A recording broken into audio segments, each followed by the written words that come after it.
holiday, and I want to appeal to you that as long as you're enjoying your holiday, you should be able to read your books alone. Don't just play away the whole period. This is a crucial time that you should be prepared to focus on your books. Once school resumes, you see that you don't have enough time again to prepare. Is that clear? Now, today, before I go into the topic, you already know me. I'm your subject English teacher, Miss George, presenting today to SS level. And the topic today, as you can see on the board, we have the subject English language, then the theme is grammatical structure, then the topic is figures of speech. I know fully well that this topic will benefit both SS1, SS2, and SS3. Even literature students have more advantage to gain from this topic. So I guess you have your pen, your writing materials to get ready for an action. First, we must have to ask ourselves, what is figures of speech? What is figures of speech? The meaning, definition.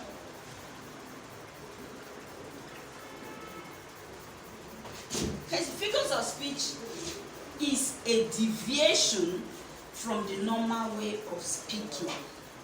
You can hear me clearly. I say figures of speech is a deviation from the normal way of speaking. I will explain what the term deviation is. When we say deviation, deviation means going away from the normal way of speaking grammar. Deviation from the normal way, going away, digressing from the way you speak grammar. But actually, when we say figures of speech, does not mean that it's not English, British standard English. We are not after that. What we are after is figures of speech embellishes our speech. It helps to elevate our writing. Like those of us that are writing essay, when you are writing essay, you must use figures of speech to embellish your writing. What I mean by embellish is to beautify your writing. And by the time somebody, it can not only be storytelling. By the time you now use figures of speech, somebody reading it will be able to understand and know that yes, this is a well-trained student on this subject. Is that clear? Now, first, let's look at what I said. I'm reminding you again, the meaning of figures of speech is deviation from the normal way of speaking. And I come to say, what is the meaning of deviation? Deviation is going away from the normal way we speak English. Then we have various types of figures of speech. I can mention, we have, let me quickly list some. We have simile, metaphor, personification,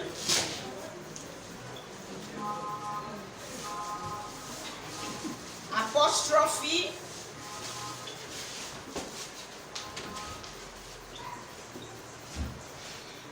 euphemism,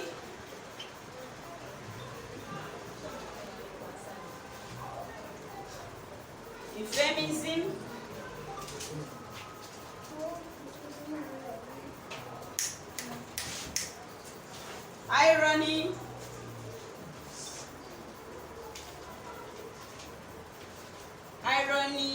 synecdoche,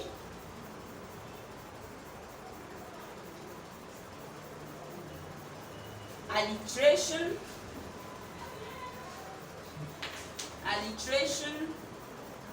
assonance, and many.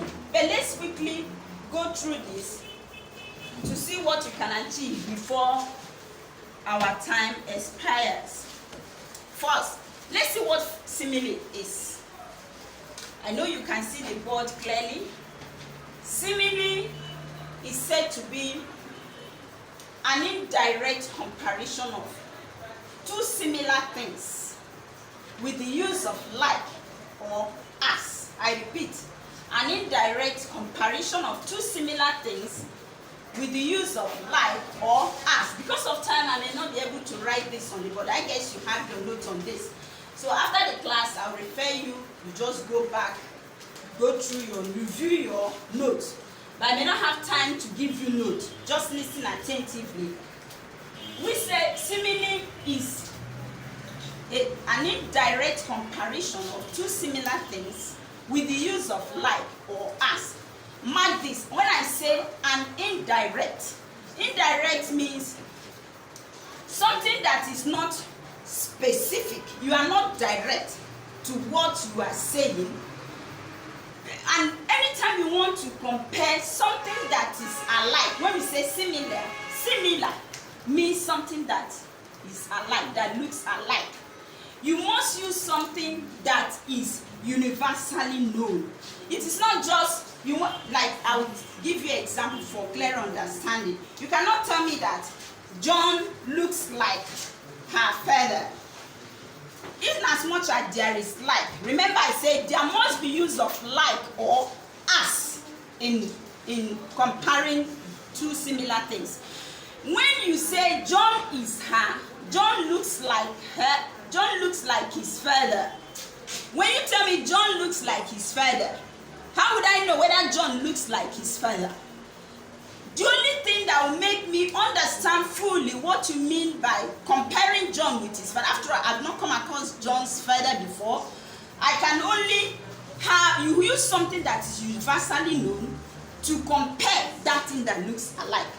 I would cite example. You can tell me, that boy is as dirty as a pig. One, the animal pig is noted for its dirtiness. That's why I say you should use something that is universally known. Animal pig is noted for its dirtiness. So when you say that boy is as dirty as a pig, the pig in question is used to compare how dirty the boy is. I don't know if you're getting what I'm saying.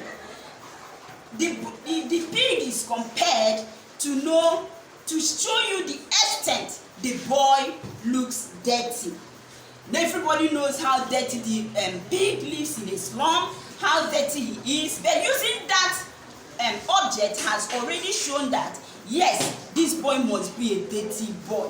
Another example for clearer understanding, you can say the boy plays like Okocha, JJ Okocha. We all know, some of you that are football fans. JJ Okocha is a popular figure, universally known by everyone. Assuming that this, but I want to take that boy for, I want to involve him in exercise, and I don't know the extent he knows how to play ball. Then by telling me that auntie, that boy plays like Okocha, the figure Okocha used in that sentence has already given me an insight the extent the boy can play ball. Because everybody knows that Okocha is a skillful player. I'm sure I'm making sense. Good. So that's why I'm saying, similarly, when you want to compare, make sure that you compare something that is alike and also universally known. So that's why I say you cannot tell me that the boy looks like his father. In as much as you use like, does not give me an accurate understanding, because I've not met the boy's father before, so I wouldn't know how the resemblance, the extent of the resemblance. Is that clear? Hope I'm communicating. Fine. Now noted, I think I've given two examples, and I see from what you have had now, you will give me more examples later. Then let's look at metaphor. Remember I said simile is an indirect comparison of two similar things, and I say similar in nature must be universally known. Don't just compare anything at all. Metaphor says I am a direct comparison of two things, two similar things without the use of like. Simile says I use like and as to compare two things that looks alike. But metaphor does not use like. It doesn't use as. Then it goes direct. I will cite an example from the first example we had on simile. when I said the boy is as dirty as a pig, and I say